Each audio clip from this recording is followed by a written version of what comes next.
Hi, my name is Morgan Promnitz, and this is the underside of a Hobie Mirage Pro Angler 12 kayak. The Hobie Lowrance Ready system is going to make installing the transducer from your fish finder an absolute breeze. It's going to save you a lot of time, and you don't have to drill any holes in your kayak.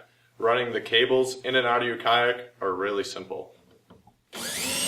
In order to install your transducer, we need to remove this cover plate to access this cavity right here. So the way we're going to do that is using a Phillips head screwdriver. We're just going to remove these 3 small bolts. So this is what your transducer and power cable look like. This particular transducer belongs to a Lowrance DSI fish finder.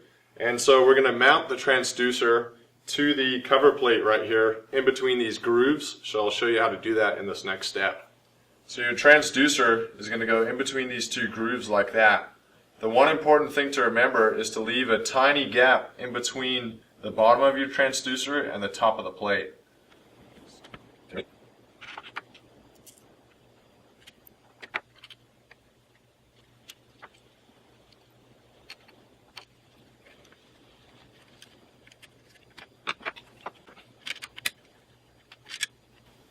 Now that our transducer is connected to the plate, we're going to take the cables and feed them up through the scupper hole.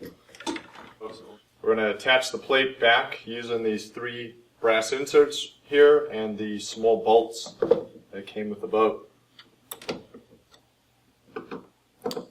So now I'm going to unscrew the backing plate off of the wire cap, and the easiest way to do that is just by reaching through your rear hatch. So this is what your through hull wire cap looks like. It has the backing plate on the back. That's what I just unscrewed.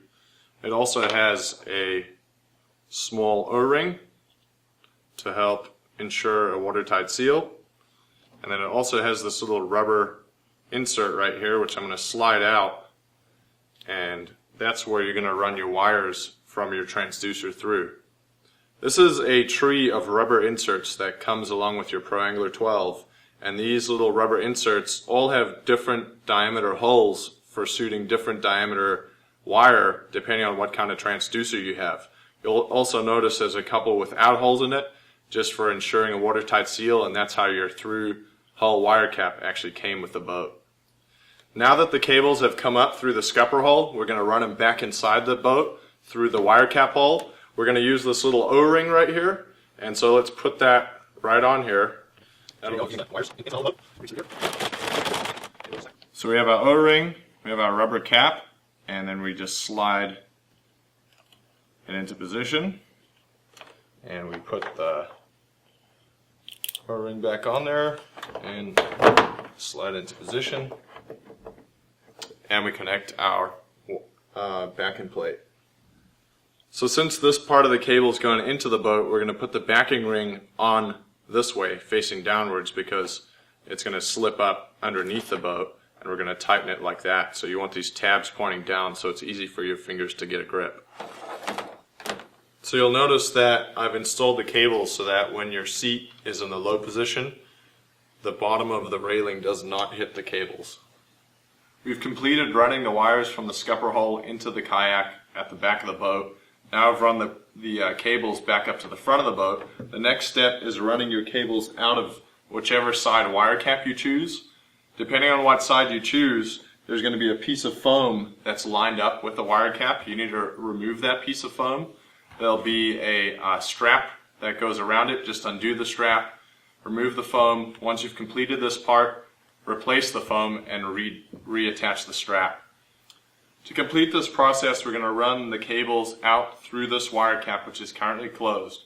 I've gone back to my my rubber tree, and I've selected one that houses 2 wires of different diameters. So we've completed the installation of your transducer and power cables.